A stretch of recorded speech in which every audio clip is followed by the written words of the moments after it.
du livre de la sagesse. La nuit de la délivrance pascale avait été connue d'avance par nos pères. Assurés des promesses auxquelles ils avaient cru, ils étaient dans la joie.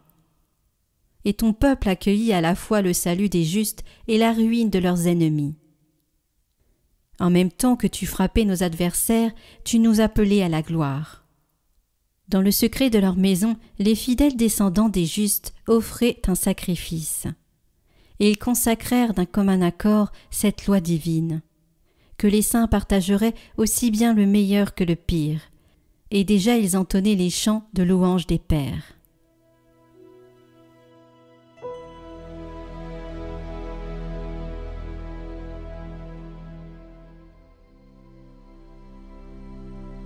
Heureux le peuple dont le Seigneur est le Dieu. Criez de joie pour le Seigneur, homme juste, homme droit, à vous la louange. Heureux le peuple dont le Seigneur est le Dieu. Heureuse la nation qu'il s'est choisie pour domaine. Dieu veille sur ceux qui le craignent, qui mettent leur espoir en son amour pour les délivrer de la mort, les garder en vie au jour de famine.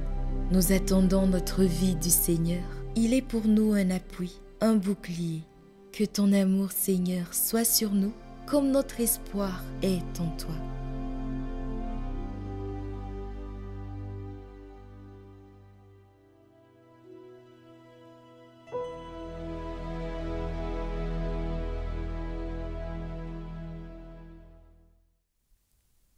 Lecture de la lettre aux Hébreux.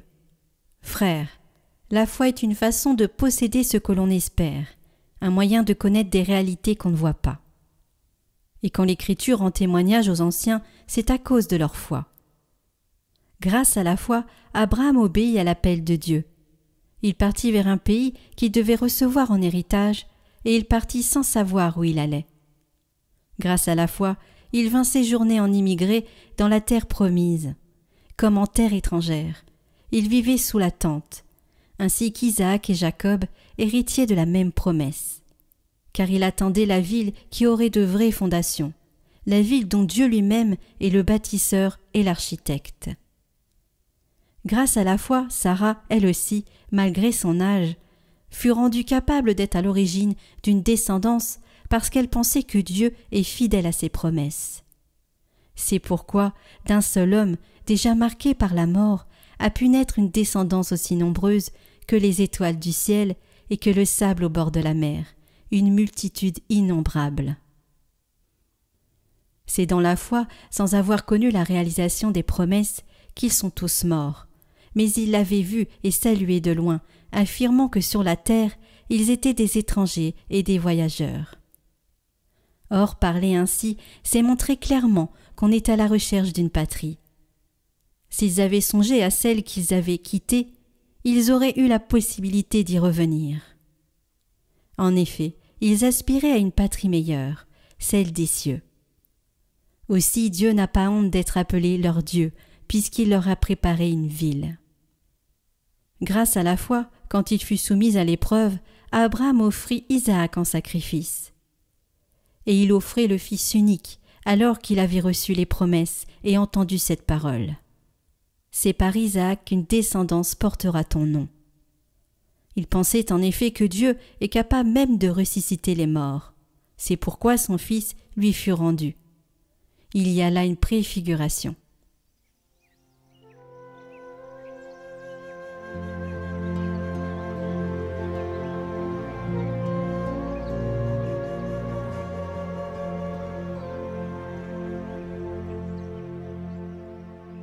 Évangile de Jésus-Christ selon saint Luc. En ce temps-là, Jésus disait à ses disciples : « Sois sans crainte, petit troupeau. Votre Père a trouvé bon de vous donner le royaume. Vendez ce que vous possédez et donnez-le en aumône. Faites-vous des bourses qui ne s'usent pas, un trésor inépuisable dans les cieux, là où le voleur n'approche pas, où la mythe ne détruit pas. Car là où est votre trésor, là aussi sera votre cœur. Restez en tenue de service, votre ceinture autour des reins, et vos lampes allumées. Soyez comme des gens qui attendent leur maître à son retour des noces. pour lui ouvrir dès qu'il arrivera et frappera à la porte. Heureux ces serviteurs-là que le maître, à son arrivée, trouvera en train de veiller. Amen, je vous le dis, c'est lui qui, la ceinture autour des reins, les fera prendre place à table et passera pour les servir. S'il revient vers minuit ou vers 3 heures du matin et qu'il les trouve ainsi, heureux sont-ils. Vous le savez bien, si le maître de maison avait su à quelle heure le voleur viendrait, il n'aurait pas laissé percer le mur de sa maison. Vous aussi, tenez-vous prêts. C'est à l'heure où vous n'y penserez pas que le Fils de l'homme viendra.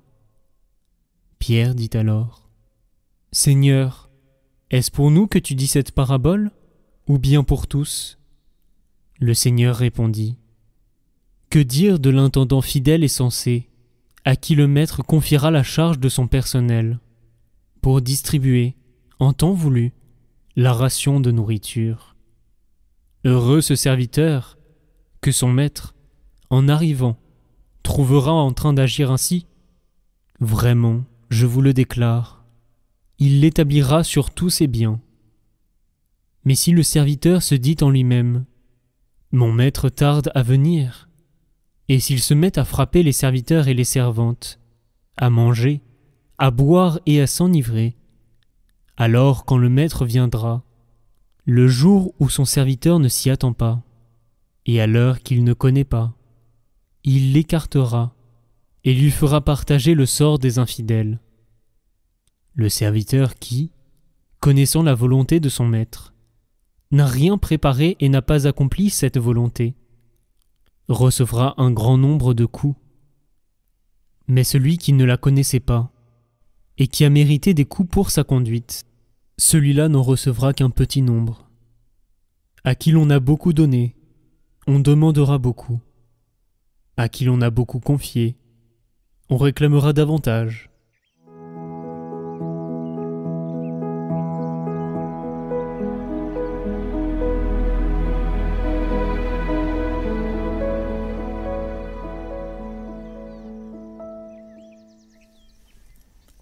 Chers amis de Catoglade, dimanche dernier, Jésus mettait en garde ceux qui veulent accumuler des biens terrestres sans considérer que la vie ici-bas est bien éphémère.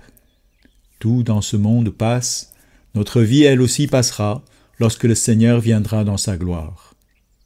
En ce dimanche, Jésus veut parler de cette venue et de la vigilance nécessaire pour entrer dans le royaume des cieux.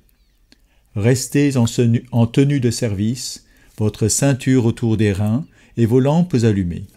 Soyez comme des gens qui attendent leur maître à son retour des noces pour lui ouvrir dès qu'il arrivera et frappera à la porte.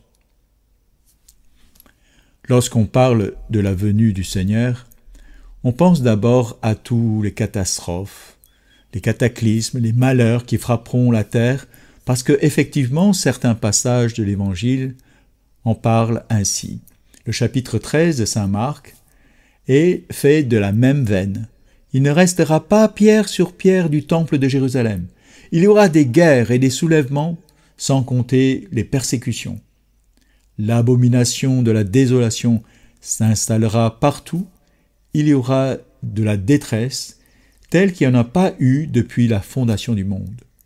Le soleil s'obscurcira et la lune ne donnera plus de sa clarté. Les étoiles tomberont du ciel et les puissances célestes seront ébranlées. C'est terrible. En ce dimanche, rien de tel.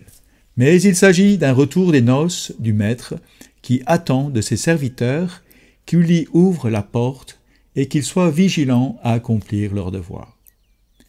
Que dire de l'intendant fidèle et sensé à qui le Maître confiera la charge de son personnel pour distribuer en temps voulu la ration de nourriture? Heureux ce serviteur que son maître, en arrivant, trouvera en train d'agir ainsi. Quels sont alors les éléments d'une telle vigilance dans l'attente de la venue du Christ? Je vous le donne en 5 points, comme les 5 pains que l'enfant a donnés à Jésus pour qu'il les multiplie et nourrisse la foule.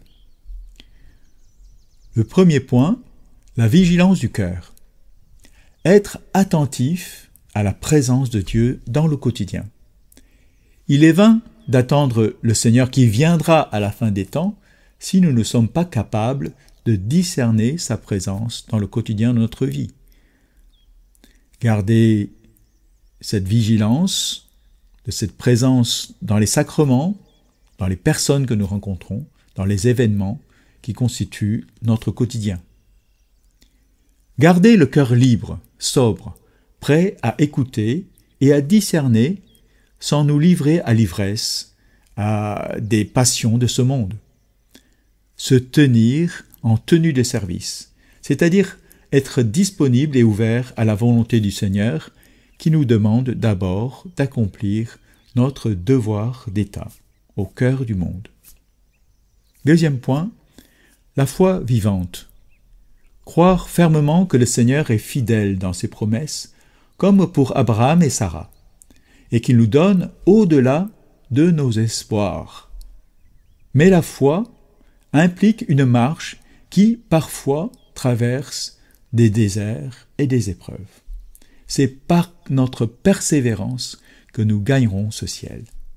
Et nous aurons bien besoin de méditer chaque jour la parole de Dieu pour nourrir notre foi et que cette parole éclaire nos choix.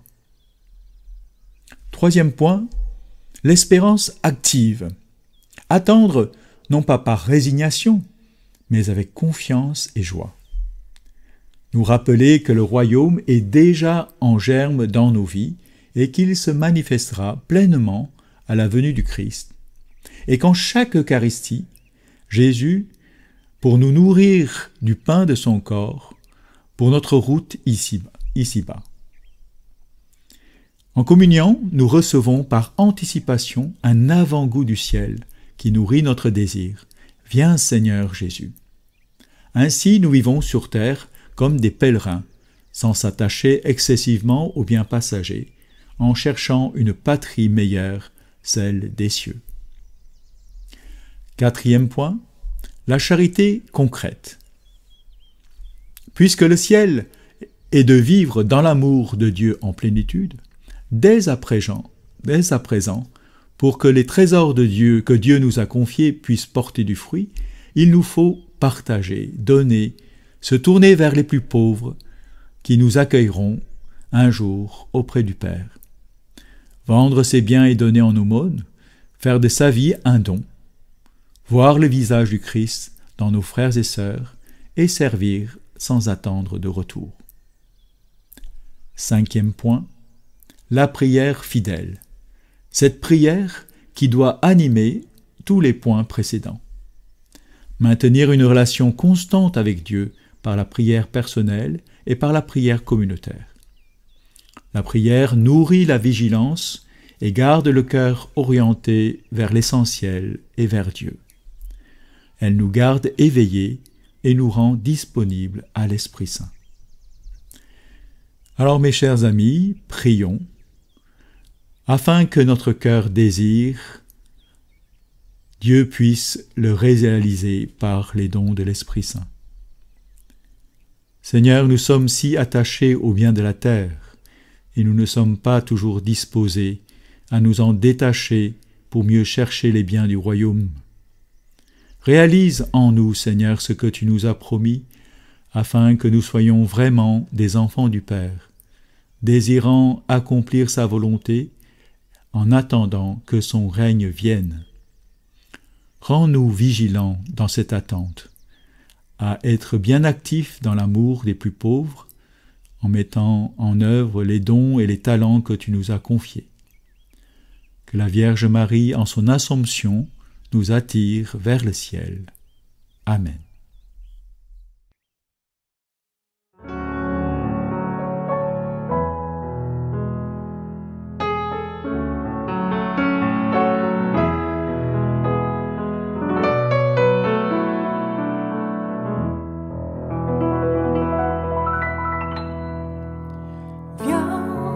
Esprit Saint, descends sur nous, comble-nous de ton amour, que rayonne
Mère, donne-nous ton regard.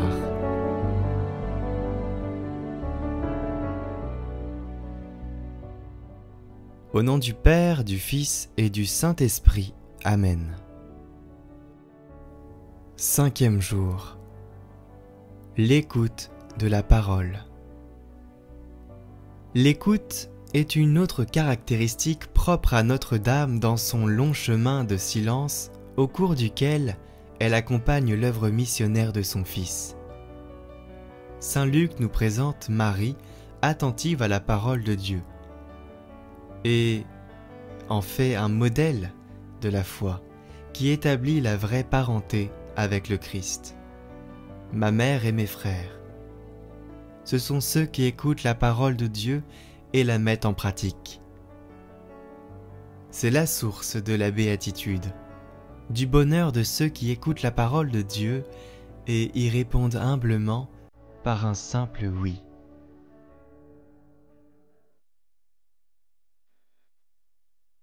À chaque instant, Seigneur Dieu, tu attends la réponse de notre foi.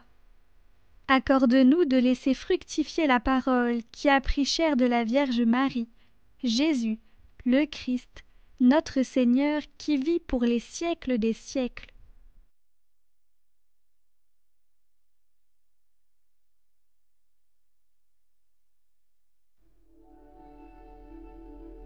Marie, je te confie mon intention.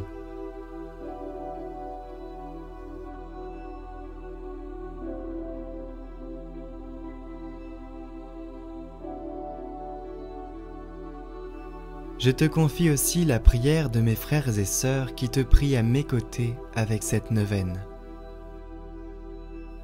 Je te confie leurs intentions. Que la charité, l'espérance et la foi emplissent leur cœur et leur vie.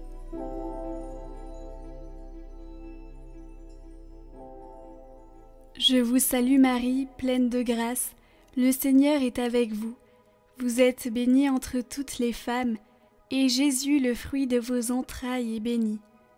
Sainte Marie, Mère de Dieu, priez pour nous pauvres pécheurs, maintenant et à l'heure de notre mort. Amen.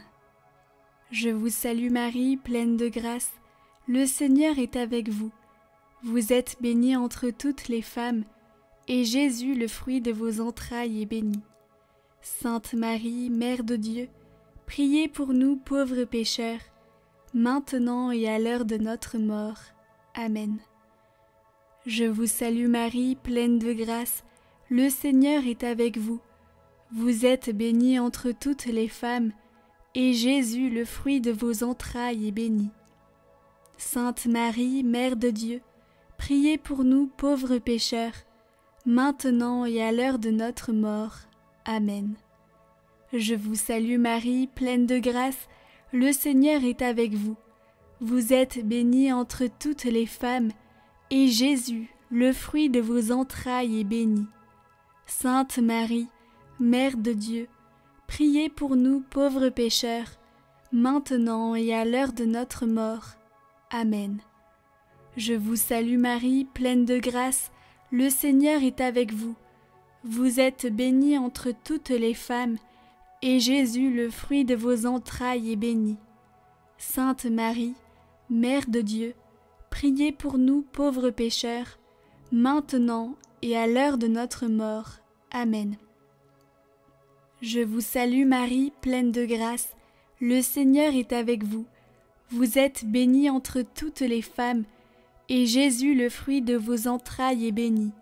Sainte Marie, Mère de Dieu, priez pour nous pauvres pécheurs, maintenant et à l'heure de notre mort. Amen. Je vous salue Marie, pleine de grâce, le Seigneur est avec vous. Vous êtes bénie entre toutes les femmes, et Jésus, le fruit de vos entrailles, est béni. Sainte Marie, Mère de Dieu, priez pour nous pauvres pécheurs, maintenant et à l'heure de notre mort. Amen.